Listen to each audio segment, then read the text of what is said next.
many of you guys got the coffee and the juice and the brekkie? How many people are grateful that we actually have that at this campus? And it's free. Well, that's all thanks to this month's sponsor, Adster Creative. So we'd like to give them their time up on the mic to tell you a little bit about them and what they've got going on. I hear they have some secret intel on an upcoming event you might be interested. So please welcome Adster Creative. Round of applause.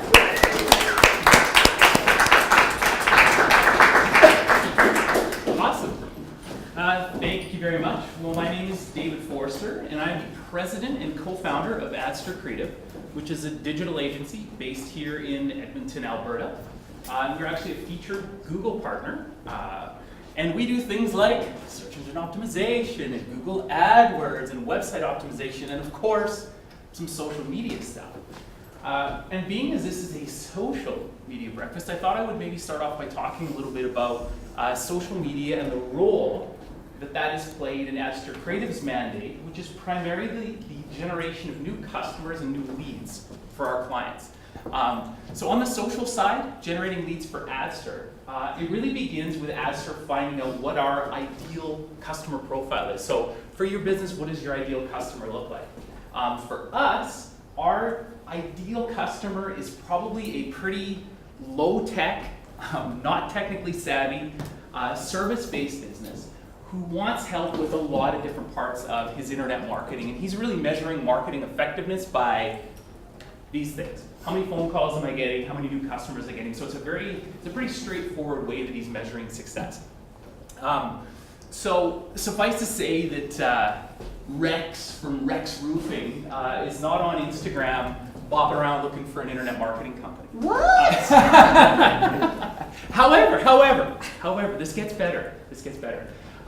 We have found that social does play a really, really important role for Adster Creative in a couple of different ways. It absolutely lends a lot of credibility to what we do in terms of us demonstrating ourselves as a kind of a thought leader in the digital marketing space. Certainly on the recruitment side of things, in terms of reinforcing our company culture and our blue, it's really good for hiring. We've attracted some really, really great employees through our social channels. And last but not least, on the customer acquisition side of things, we found that social plays a very critical role in a very critical moment in our users' buying path. So is anybody here familiar with the term zero moment of truth or micro moments? Anybody heard anything like that before? Yeah? Yeah? So what do you think about that? Micro moment. What is the zero moment of truth? Just like all those little decisions made along the path, those are the things made along the path of buying. So like checking your company's social and moving down the funnel. Brilliant. Absolutely bang on. Thank you very much. So micro moments and the zero moment of truth really refer to the fact that your customers are out there on a variety of different channels and on a variety of different devices like mobile phones. Holy crap, crazy. So the zero moment of truth and micro moments refer to your customers out there and you don't even know they exist yet. They're researching your brand. They're researching and checking out information about the services you provide or products that you sell. So if you're interested in growing your business, of course it's critical that your business is out there on all of these devices and for all these different moments. However, a plethora of moments, all these different channels, all these different devices.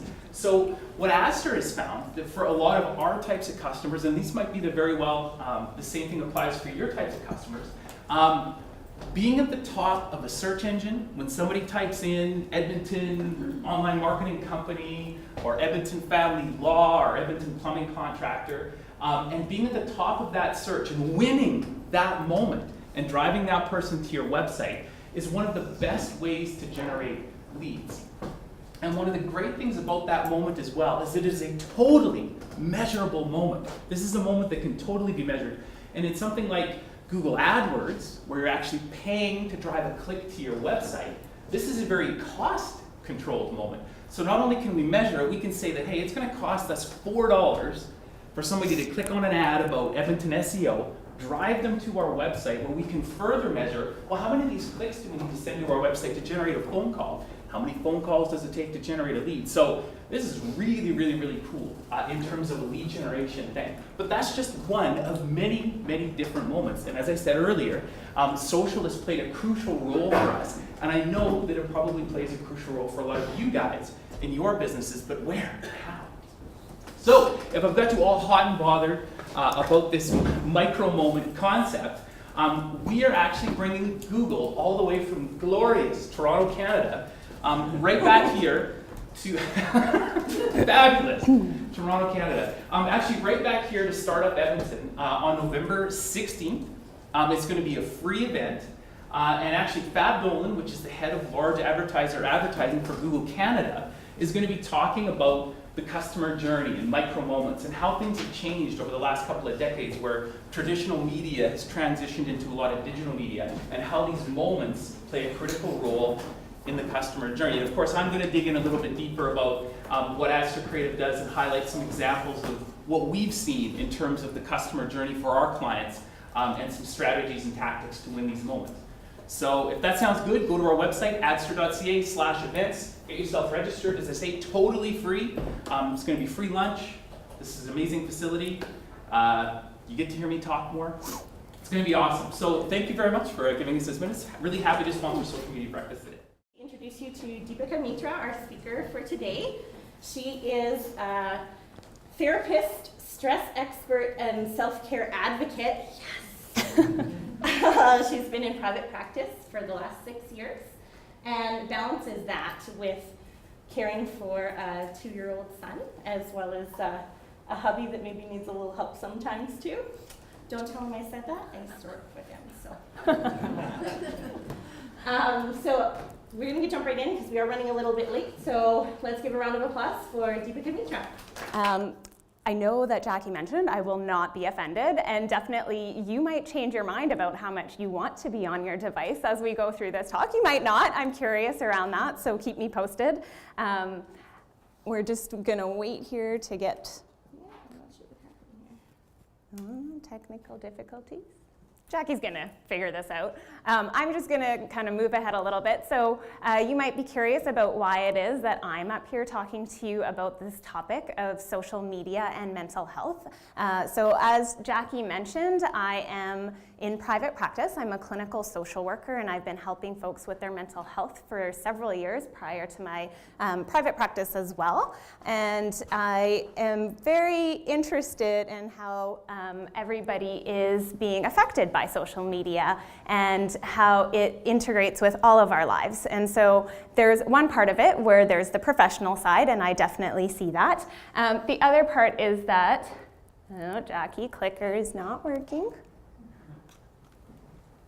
Believe it or not. Yeah, we did test this.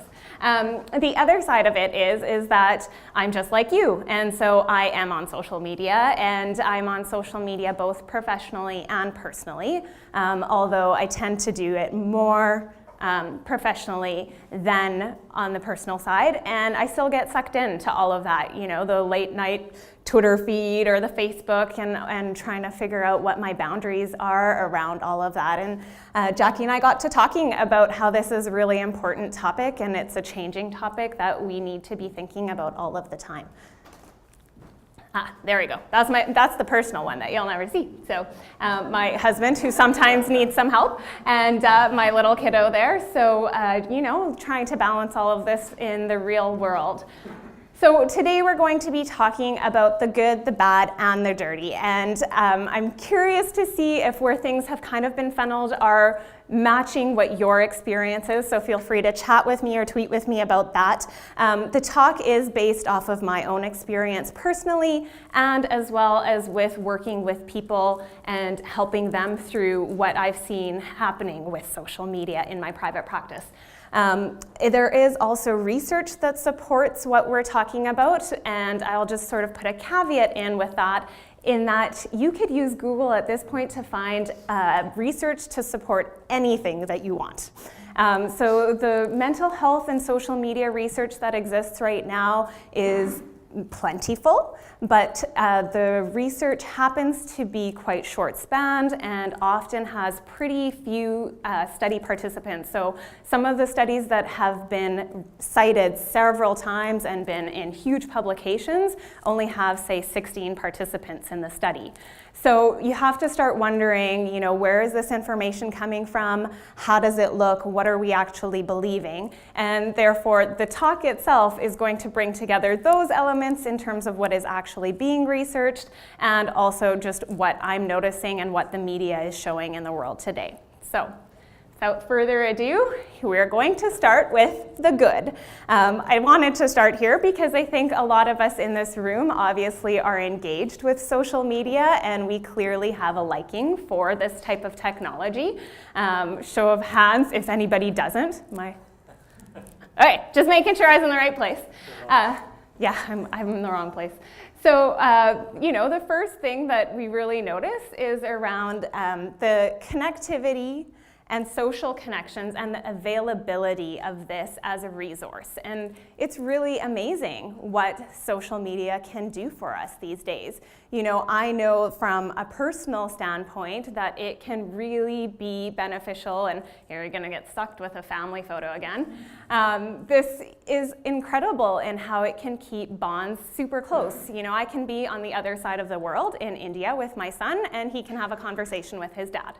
And that is pretty impressive. You know, that is really something that lights people up, and it is something that allows people who potentially are a little bit more anxious in in-person social meetings to be able to connect with people, have a little bit of an online connection first before they go and maybe meet somebody. Anybody tried that online dating thing? Seems to be working for people, you know? I have a sister who met her husband through online dating. So, you know, we know that social media is having a huge impact on how people and their relationships are functioning, and that availability of it being 24/7, regardless of where you are, as long as you have an internet connection. So, you know, it really does span space and time in a way that relationships really couldn't. You know, I think about my mom and dad who had immigrated here from India and what their connection to their parents back home was like, and it was really different. I grew up here not knowing my grandparents and not knowing my extended family because they were really far away. There was no way for me to know them. Now it's totally different. You know, our kids talk to their grandparents who are on the other side of the world because they're traveling for fun and they have them on their phone. You know, my kiddo has a great time, as do lots of people I know, being able to stay connected with people far, far away. So any questions about this, or anybody not believe in this piece? Okay, just making sure. So, you know, I think this is the easiest place to sort of start. The second piece that we start to look at in terms of the good around social media is looking at things that it can really do for us. So there's lots of specific content and immediate feedback. And this can be utilized not only in things like research, but this is something that I can use with people who I potentially have a Facebook group with who I know from work, right? Supporting clients who are struggling with an eating disorder. I don't need to tell them the same thing that I'm going to tell you because it's so specific, and I have the ability to cater to what they are looking for and what support they need, and that is really impressive. The research is also showing that there is links to preventative health behavior, and there's a lot of stuff in that around eating habits and obesity, having things like support groups so that people can really, you know, be together on this journey that they're going through and be able to really rally one another. So, you know, there's some really amazing things. The other part that the research is really clear about is that it's cheap, right? Really easy. Again, we go back to the first slide where we're talking about that availability and the immediate access of the resource. And it's easy to implement a lot of things and be able to get lots of feedback on that data, be able to do small sample sizes, big sample sizes, all of these kinds of things that mental health researchers are really interested in, and research across the board. So one of the things that's really interesting that's out there right now is that, you know, Facebook was not created as a research kind of platform. Neither were any of the other social media streams. But the idea that sociologists are now grasping onto is that this has become sort of the new playground, right? Instead of going to the actual playground, which might be empty now, to sort of observe what kids are doing, to observe what teens are doing at schools and whatnot, that is maybe part of it. But the online world is a huge thing, and so people are accessing this to really look at trends about what are people interested in, what are they looking for, how are they using this, what times of day are they using this. So there's all of those pieces around that. And the biggest thing that we're kind of looking at around the good is that social media is viewed as a little bit of a social snack. And the idea there is really that social media can be a way to tolerate the lack of in-life personal connection when you don't have it. And it gives you that ability to sort of feel connected with people even though you're maybe far away, even though you're isolated for whatever reason. And the research right now is actually indicating that you don't have to have feedback on that relationship. So for example, I could post something on Facebook about how I'm having a fantastically horrible day with my toddler. And nobody needs to actually like that or comment on that for it to actually feel like I have a connection to somebody, okay? So the good side of this research is indicating that I could be at home in a difficult situation and put that kind of venting out to the world and be able to feel like I've got some sort of support, okay?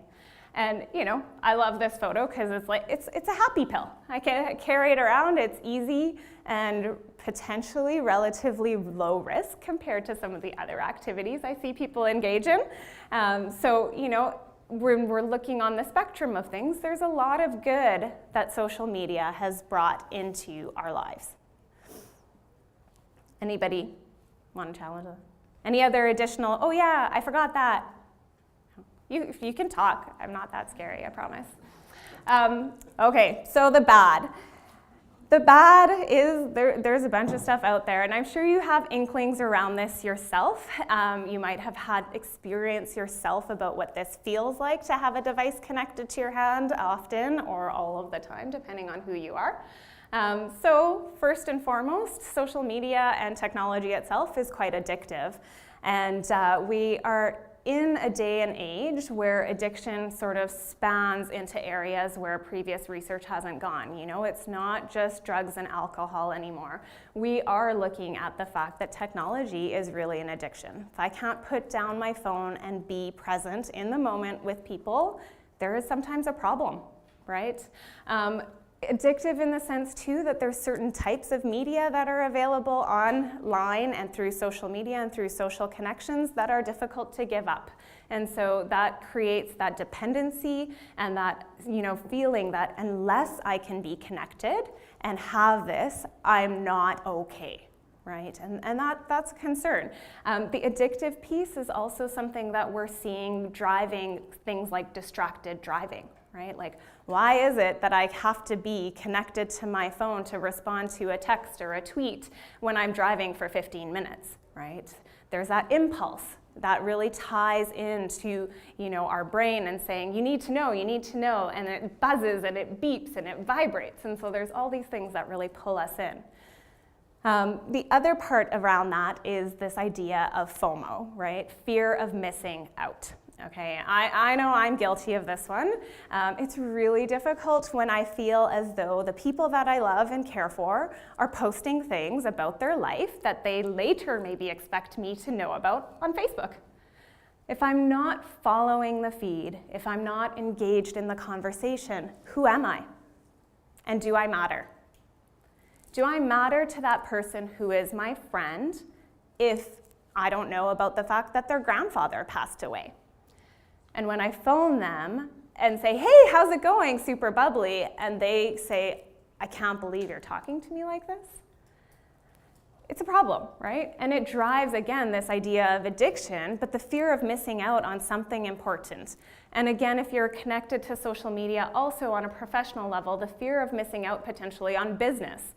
fear of not responding fast enough to be able to get that client that you were hoping to be able to get that business deal. You know, the idea that I can't go on a holiday because I'm going to miss something. I can be connected all the time, so even if I am on a holiday, I'm going to take my device with me and I'm going to stay connected because I can. Right? So that's happening quite a bit. The next point around the bad is this idea of being very comparative. So I don't know about you, but I don't tend to post the horrible days in my social media feed around, you know, I'm feeling in the pits about this. And I don't notice a lot of people doing that either. There's a lot of very nice photos of glamorous holidays, and I look really great, and this is my family, and have you noticed my new boyfriend? And you know, all of these things that really start to drive this sense within us of there's something wrong in my life. How come I didn't get that new car? When am I gonna get that new house? What am I doing wrong? And so this comparative has always sort of existed in mental health. There's always a piece of us that is looking to somewhere else to see, you know, am I in check? Am I ahead? Am I behind? What's going on, right? Keeping up with the Joneses has taken on a whole new level because now you can cater who the Joneses are. I could decide that I'm only going to look at the cohort of people that I graduated high school with and really compare myself to those people all the time. And think, you know, well, so-and-so's got a job going all around the world and I'm in Edmonton. What does that mean? Yay, Edmonton, by the way. You know, this is something that's happening, and it is something that affects our mental health because if we're constantly comparing ourselves to something we are not, something we don't have, it forces that lack, right? It's that inadequacy and that sense that there is not enough. Or, if we take it another level, I am not enough. And that place of I am not enough is a really difficult place for a lot of people, and it's something that I see coming up in my work more and more. The last point around this is the idea of restlessness, okay? So, you know, we talked a little bit about the distracted driving and that idea that, you know, it's hard to do just one thing. You know, we are so connected and so social media driven, so technology driven, that it is hard to be in the moment and not be thinking about something else. Maybe you're in the moment, but you're still thinking about what you're gonna say on Facebook, or you're thinking about, oh, my phone buzzed in my pocket, but I'm not gonna answer that right now because that would be rude in this scenario. Restlessness also is really in the research showing that people's sleep is being affected. Okay, so there is a lot of research around backlit screens and people taking in that kind of information late at night.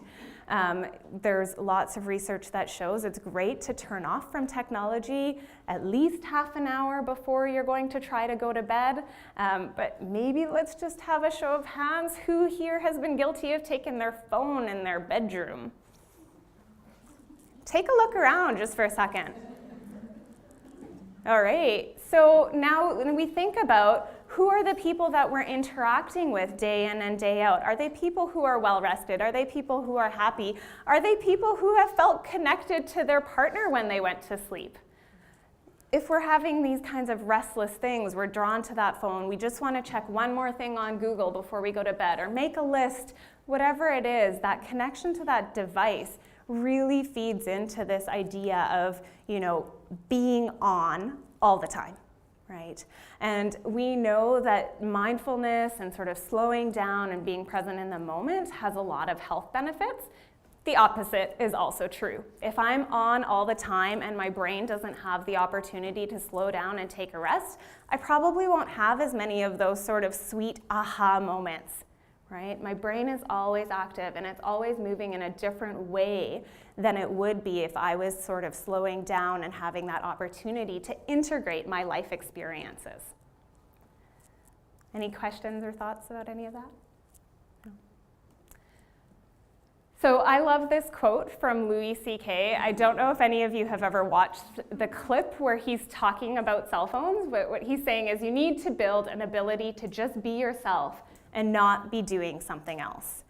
And so this idea that I can be alone is really being challenged by social media. And being alone is a really integral part of being in relationship with anybody. I got to know how to be with myself before I can be with another person. And so if I can't just be by myself, that creates problems. And I'll show you how this turns up. This is the moment where maybe you're having a difficult conversation with somebody and they're telling you something about you that you don't really like, and you're going, and it starts to feel kind of gross and yucky inside, and then you reach into your pocket and then you're going, Or you have the conversation and it feels really gross, and they leave, and you're left by yourself thinking this doesn't feel good.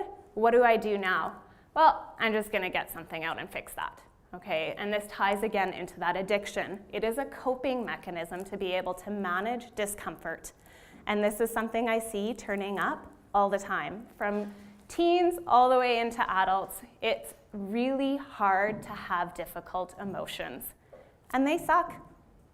And sometimes we just gotta sit with them. Except for if you're on all the time, you don't. You can just tune into something else other than yourself. And the other piece around, sort of this comment that he's making is that it really is not in the body, right? You're not allowing yourself to have a physical experience about what you're going through. You're not really staying integrated. You're separating. You're gonna go, okay, that felt gross over here, so I'm just gonna think about this over here, right? Take yourself to the casino, grab a drink, same type of thing, right? It's a coping. The other piece that we know is that there is a decrease in productivity because of multitasking. So who here multitasks? Oh, less hands than I thought, actually.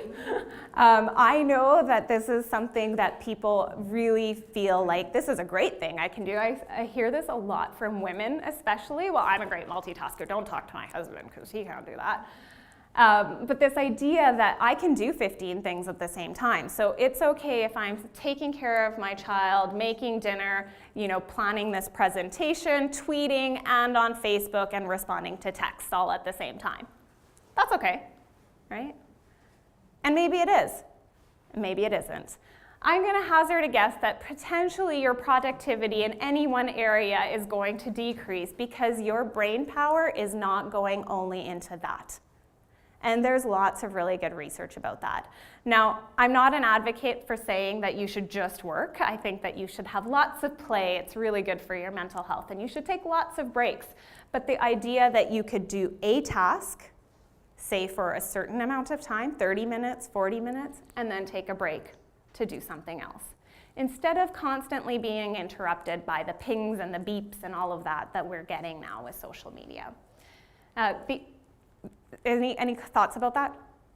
Oh, there was a couple of, yeah. I'm a developer. Can you repeat the question? I will repeat the question for the online audience. So the question was, if you have a task that is all-consuming, sort of a long project like being a developer where you're not doing a number of small tasks that can be separated, then what? What are we doing? My suggestion or response to that would be that within that there are still planned breaks that you can take. And I know that lots of times I'm talking about self-care and this idea of tuning into your own needs as opposed to just really zoning into whatever it is. Sometimes we use technology to our advantage, and I'll get to that a little bit later, but put on a timer and say, I need to take a break every hour. Stand up, hydrate, go to the washroom. These weird things that our body needs to do to feel better. And it's amazing how different you'll feel. And it's amazing how different your interactions are when you're looking after your base level of self-care. So just those really basic building blocks of getting enough rest, turning off things when you need to so you can get some of that rest, and then also being able to tune in and pay attention to things like the food, the water, running to the bathroom. The other piece around this is that there's also a decrease in physical activity, and that's also another one of the main pillars around mental health. We know that physical activity increases your endorphins, it gets a lot of that feel-good going into the body, and when you're connected all the time, it's really hard to run a marathon. right? It's really hard to do anything if you're staring at your phone. So I'm curious here again, I know I said I wouldn't make you participate to somebody over here, but show of hands, who has noticed that if you're connected, it's harder to do something physical? Yeah, it could be anything. I can't push the stroller properly when I am looking at my phone. That's it. That's how it goes.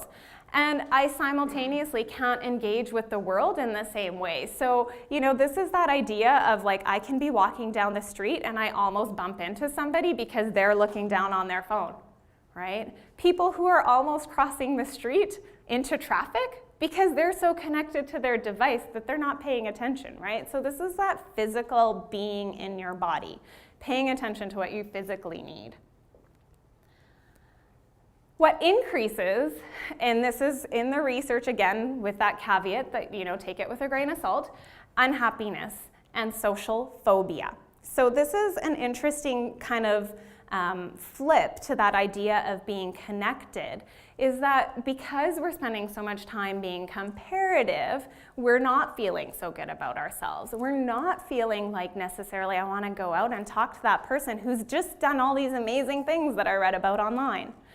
The social phobia is, in the research, it's showing that people who are spending a lot of time online and connected are sometimes feeling like it's even harder then to go meet that person face to face because they don't know what to say and they don't know how to craft their speech in real time. The idea is that on social media, I can be whoever I want to be. I can go back, I can delete, I can edit, and in real life, I can't. And that creates a lot of anxiety. And I'm actually seeing that increase in anxiety in folks that are coming into my office. So with that, then you're decreasing the number of social connections you have, and surprisingly, your unhappiness is going to go up. So this idea that all of these things start to interconnect and are really kind of posing a threat to real-time relationship. So if that wasn't kind of bad enough, sorry, we're moving into the idea of the dirty. Okay, and hopefully this is a place where none of us have gotten to. Hopefully this is a place where nobody you know and love and care about has gotten to, but we'll see. So the first things, this is stuff that I see, and this is potentially something that's a little bit more applicable to a younger audience, or for those of you who have children or teens who are engaged with any sort of social media. The idea of cyberbullying is really real. And I've got kids in my office fairly regularly where this is a problem. I said something online, and that has been taken and twisted and turned, or I can't get rid of it. Somebody posted a picture of me. I don't want that picture on anymore. I don't know how to delete it. Parents who are feeling lost in this sort of mix. And cyberbullying, I hate to say, actually happens among adults too. You know, I was just interviewed last week, I believe it was, on CBC about online confessionals. And the reality is that when you put yourself out there, you open yourself up to being commented on. And some of the stuff that's out there is really nasty. You don't know who's commenting.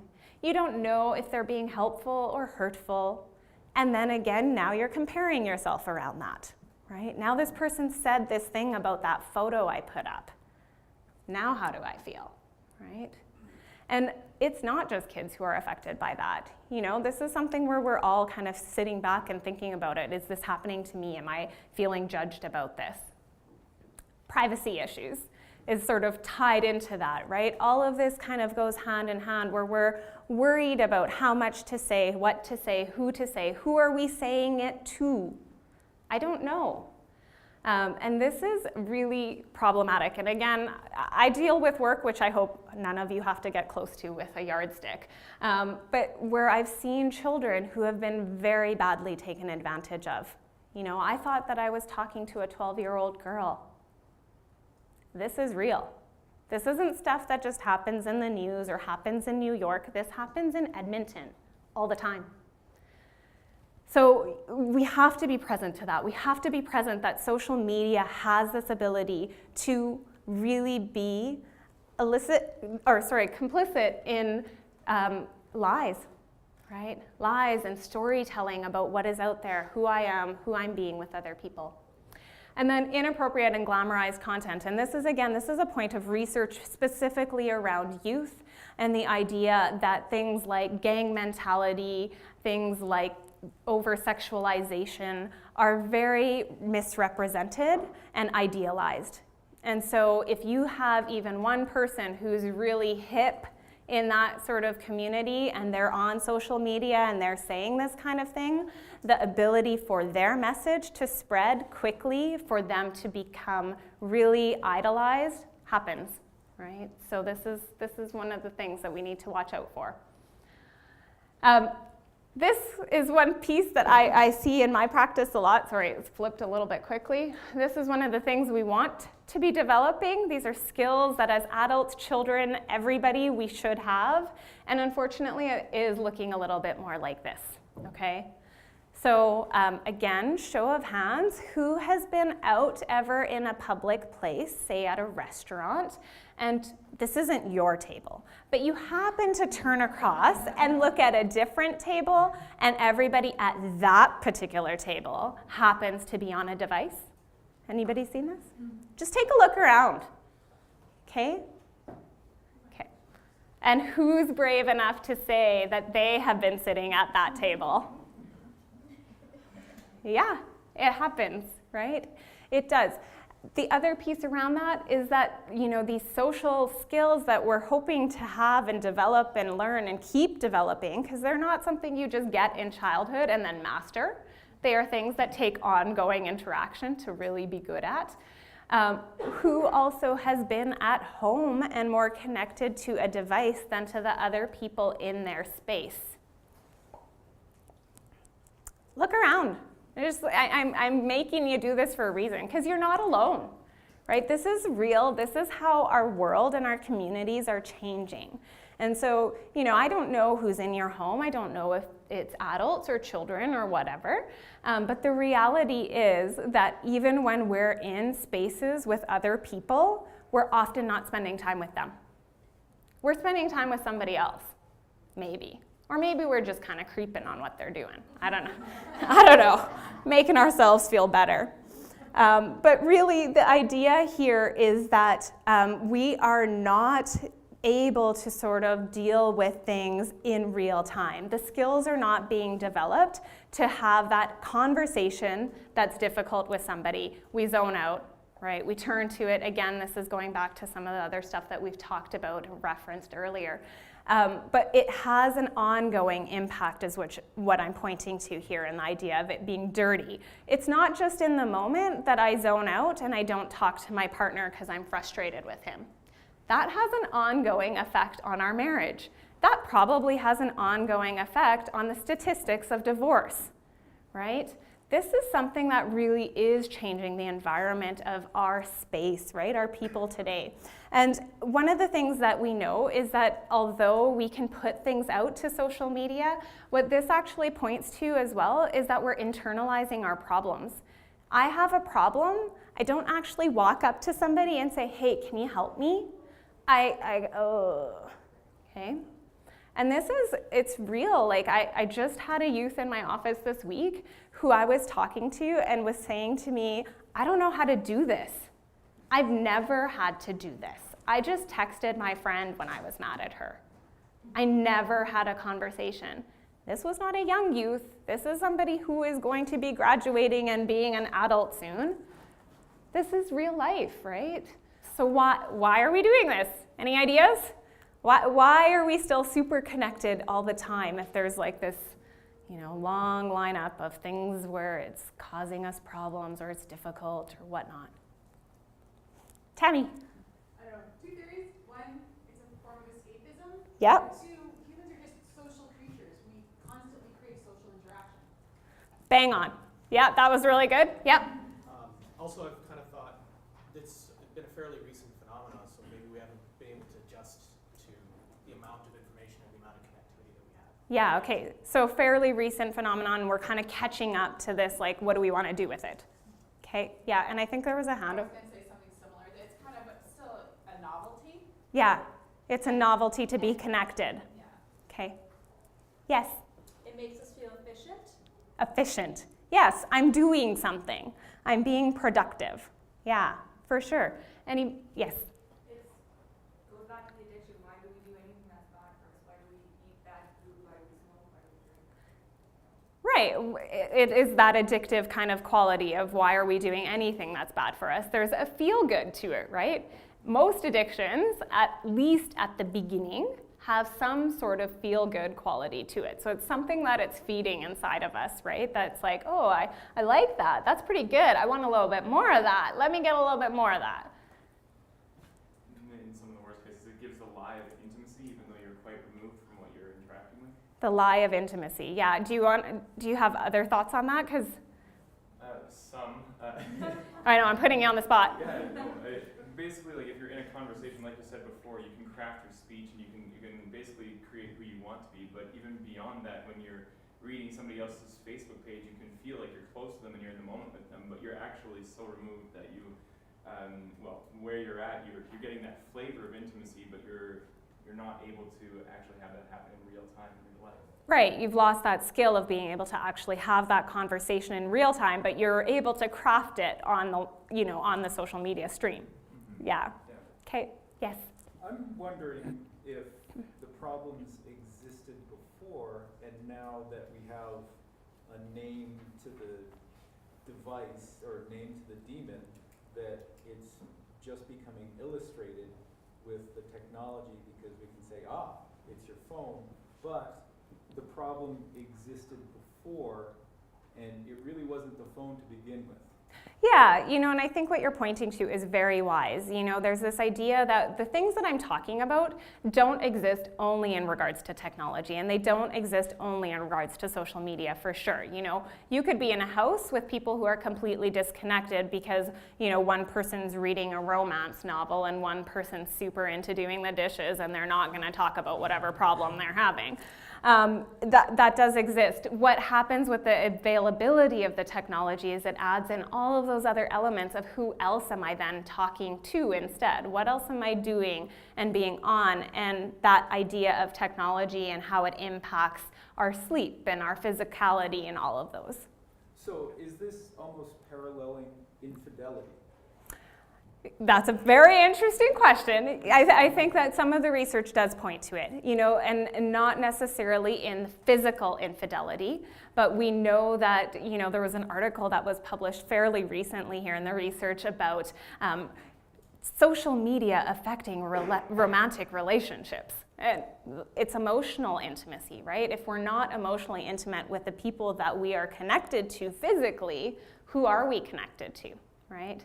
And that ease is different. It's not like I'm writing in and doing this sort of like, if you like pina coladas, right? And it's going in the newsprint and I have to wait a week and all of that. This is immediate, right? I can get a response. It's like getting a hit immediately. Again, that idea of that addiction and that piece around mental health where it feels good, so we just do it a little bit more, and there's an idea of a slippery slope. Yes, last one. Sorry. No, that's okay. Is it possible there's also a feedback loop occurring where we're on our devices, we're inactive, so that's suppressing some of those feel-good hormones that we're naturally producing, so that we're replacing them with the addictive behaviors, which is making us do less, so we're feeling less hormone and getting it back. It's just creating a loop. Yeah, like any addiction, there is a piece of biofeedback to it, right? So the main things that we're thinking about here is the idea that there's sort of two categories within the research. One is that social media helps people sort of browse and vent, and the other is that it's really around distracting and relieving boredom. So, with either of those, you're getting positive reinforcement, right? I put something out there, I'm not as bored anymore. Oh, look, I saw a cool picture. Okay, it works. Right? So we get that feedback and then it keeps going, right? So yeah, for sure. Sorry, there's the... So with that in mind, I have a little experiment for you to try for today and just kind of, we've done a lot of in-house sort of experiments with raising your hands. You don't have to share all of the dirty details of this one. This is based off of an actual addiction scale that has been developed by psychologists. And the scale itself is specifically in relation to Facebook. That's where the research was done. But I would argue that it could probably be used for whichever social media stream you're kind of most into. So if Facebook doesn't fit for you as a term in this next little exercise, just sort of flip in whatever it is that you're more into, okay? So what I'm gonna ask you to do is either grab a piece of paper or pull out your phone if you don't have it already, and pull out just a note, and we're just gonna note down some numbers that go along. There's 6 questions, super easy. So this little experiment, we're gonna just see how addicted are we. So the first question, you spend a lot of time thinking about Facebook or planning your use of Facebook. So you're going to rate this on a scale of 1 to 5, which is up there for you to see. So 1 very rarely to 5 being very often. Yeah, the question again, you spend a lot of time thinking about Facebook or planning your use of Facebook. And again, sub in if there's a different social media. This is something that relates to all sort of technology and the idea that you're hoping to turn off any sort of backlit screen, again, at least a minimum of 30 minutes before you go to sleep, okay? In my line of work, we call this one of the steps to sleep hygiene and allowing yourself to really clean up your sleeping act. You know, I've got a lot of people who are coming in and chatting to me about wanting to be their best self. And how are you going to be your best self if you're not getting a good night's sleep, right? You need to be able to have that rest. And the last idea is this idea of time limits. And so this goes 2 ways. One is the idea of potentially I have a time limit of how much I will use my social media. So, you know, I am only going to allow myself a number of minutes or an hour on my device. Or it goes the opposite way, and it's kind of this idea of I need to complete so many tasks before I'm going to let myself have this as a reward, right? You know, this used to happen in households all the time with like, you can watch that TV show if you clean your room, right? This is the same thing. And I think as adults, we often forget that we also do better with routines and structure and some amount of rules. That actually really helps our mental health so that we have an idea of what our expectations are. And those expectations with social media, nobody's putting out a set of handbook rules that we all have to follow. You know, so you have to take some time to develop what it is that works for you. The next piece is kind of interesting because it's utilizing your technology for good, I would say. So the idea is that your phone settings can actually do a lot of things for you, right? You've got the setting where it's like do not disturb, and you've got the setting where it's airplane mode, or all these types of things. Those of you who are more techie than I will be ever probably can help me on this phone setting one. But it's also around the placement of apps. And so I have a little challenge for you, is to pull out your phone, and we're gonna just take a second and see if you can switch around the placement of where your social media apps are so they're not front and center every time you look at their phone. Maybe they're on a different page, or maybe they're going to go into a separate folder themselves, so it actually requires more effort for you to be able to get into them and access them.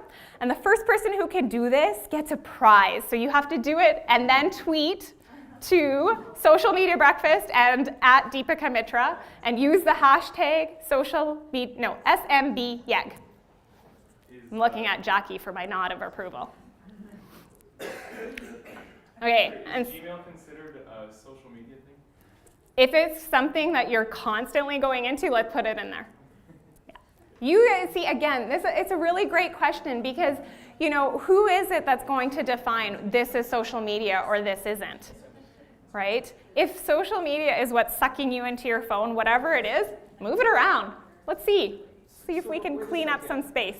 Wouldn't the healthiest person in the room take the longest to tweet, right? I mean, Okay. You're rewarding this excessive behavior here. It's the last person. It's the person who's not as versed on their device. You're right. Okay, 2 prizes. The last one today, I'll get a prize too, okay? There you go. The last one before social media breakfast ends today will also have a prize. Good point. Yeah. Pardon me? Set a timer to tweet it. All this technology stuff. I'm going to put a timer so that 10 seconds before it ends. Yeah. So the next idea is around smart technology for apps and programs like Hootsuite, where, you know, for me as a professional, this is something that I'm still working towards. I've had some web people tell me I need to work on this, but I'm not very good at being active on Twitter. You know, some days I'm like, oh yeah, I have something to say, and then other days I forget about it for 10 days at a time. And they're telling me that for my business strategy, that's maybe not the best move. So, you know, signing up to something like Hootsuite, where I can have programmed apps, and it looks like I'm participating in real time, but I'm not. You know, the idea of apps that actually turn off your phone at certain times of day, you know, reminders that come on that say, take a deep breath right now. Like, there's all sorts of programs out there that can do things for you. You know, there was the question earlier about if you've got a big, long project and no sort of planned kind of segments of work, what would you do to take a break? If you need it, utilize something like this, where your computer screen actually sort of freezes and shuts down and says, like, stand up and go to the washroom, right? There was something funny about Hootsuite over there. I didn't catch it. People doing that? It is faking real time. I know. I know. And so this is a really interesting comment. It is faking real time, but for the betterment of my real life, right? There is this whole world out there that wants me to be on and interacting with them. And I want to be on and interacting with you, right? Yeah, but it is. It's really funny. The next point that I've put up there is around device appropriateness, and it sounds kind of funny, but this is the idea that, you know, what are you using your device for, okay? So the biggest argument that I have, and you might have had this dialogue in your head, you don't have to tell me, when I tell people, don't take your phone to bed, and just try it and see how you will sleep for 4 nights. Let's just try it. Live large. They say, I can't do that because that is my alarm clock. It's really good. So you have enough money to go out and buy the newest iPhone, but you cannot go to London Drugs and buy a $10 clock.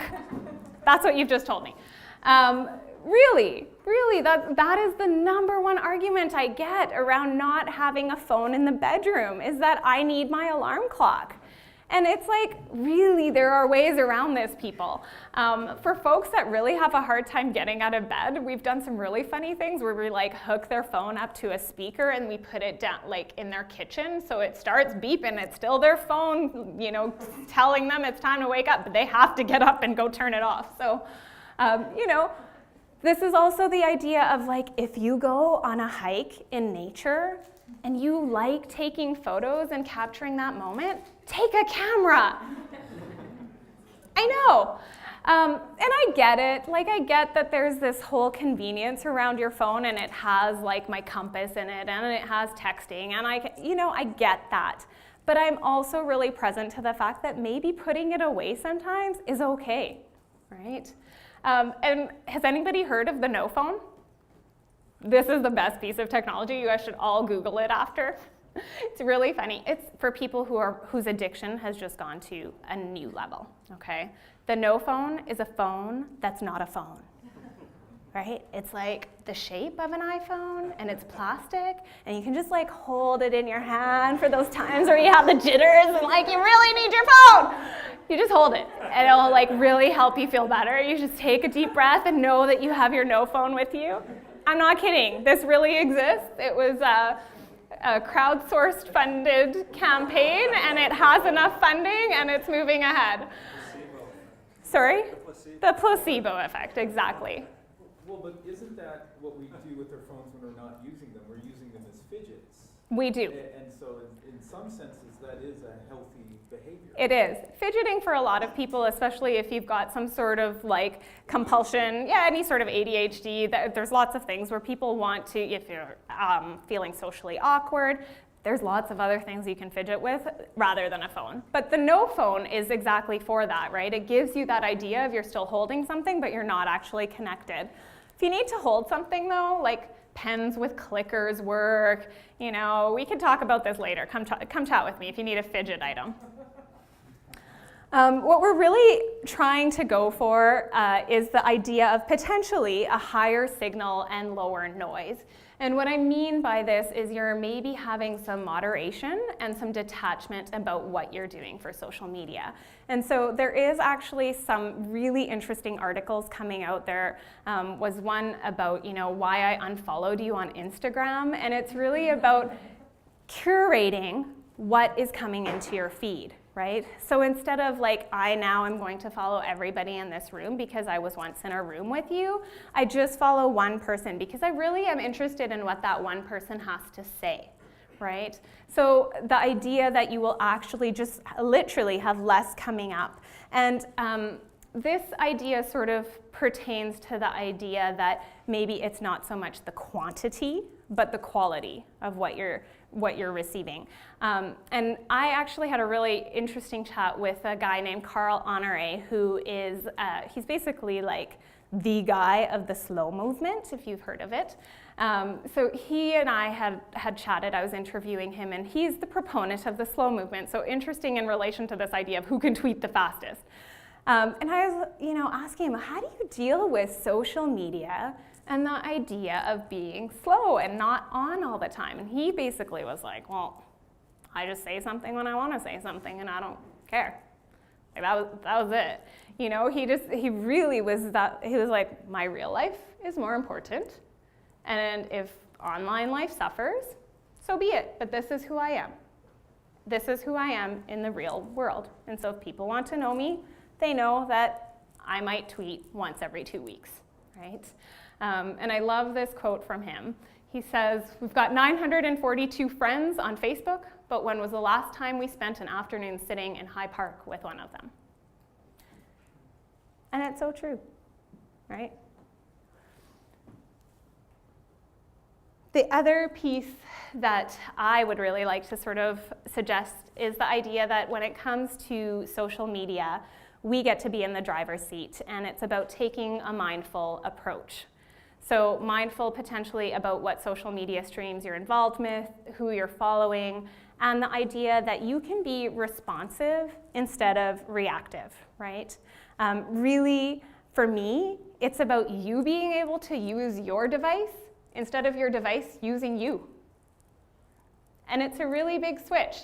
It's about you taking back the ownership and being in the driver's seat around that, with the goal really being around all of this to really amp up your engagement in real life, right? That the in real life stuff is where mental health, wellness comes from. That connectivity, that feeling in tune with yourself and with others, being really plugged into what your needs are, not just into the interweb. That's really what it's about. So, you know, your idea that cell phones are magical, like smartphones and the technology and how to have boundaries around that. You know, for me, I believe that the technology is amazing. There are things that it really has brought to life and gives to us in ways that we could not do without it. But again, it's a time and space thing to me. It's not appropriate to be doing the same thing all the time, and I can't make sort of catch phrase sort of for everybody and say, well, this is what it should be, really. It's about what your lifestyle is, what your obligations are, because some people come to me and they say, I really want to turn off my phone, but I'm on call. What do I do about that, you know? And so there are different ideas and suggestions around, you know, specific scenarios, but I think the idea really is that this technology does connect us. It has the potential, and things like this, which are so cool because it brings together Edmonton's online community in real life. And then you have that ability to sort of move that forward and be deciding what you do with it, right? I wish I had kind of a magic wand to say, like, this is the answer. So it comes up to all our own personal situations and our priorities and achieving that balance, just like anywhere else in life. just like anything else. Yep. I think that the reality is, even if we look at technology or social media from the lens of, say, addiction, if you were to come in and talk to any sort of mental health therapist from the idea of, I have an addiction to this, they're kind of, most people now, their topic would be, well, what do you want to do with that? Where do you ideally want to be? What is it that your ideal relationship with technology would look like? And let's figure out the steps to help you get there. Because what's my ideal is not necessarily your ideal. And then you say, email me when you've achieved that goal, right? No, actually, if you were working with me, you'd be coming back face to face. Yeah. I haven't graduated to online. Yes. I was wondering if you have any tips for people who use social media for work to engage in things that can be highly, lots of vitriol, like politics, beliefs, feminism. How do you keep from seeing all of the awful things that are spewed on one end of the spectrum or another without internalizing all of that and taking that in and letting it affect your day-to-day life? Yeah, so the question is around, how are there some tips around being able to sort of be distanced from kind of what the feedback is around sensitive topics, right? And so for me, a lot of this is around you being mindful around what you're engaging in. And sometimes you don't get as much of a choice around that if it's for work. And so then it's also a mindful choice about when you're engaging with that. And I actually quite recently wrote about this on my blog, and it's, I was guilty. I took my phone up to bed with me, and I happened to be perusing my Facebook feed, which is often full of nice, fun things like back to school pictures. And at the time, it was filled with all sorts of images from Syria and the devastation that was happening there. And I honestly, I couldn't sleep. It was totally heartbreaking for me. There was nothing I could do about it, and I was raw. I felt like crying, and it was midnight and I couldn't sleep, and I'd just been all these images in my head. And again, this is, to me, it was a bad choice on my account. And that was because I chose to look at my Facebook feed while I was in bed. Right? My ability to manage those kinds of difficulties are better when I'm awake. It's the same as I tell couples, if you're going to have a difficult conversation, do it when you're both fed and happy, as much as possible, because you're not going to talk about things that are going to make you happy, right?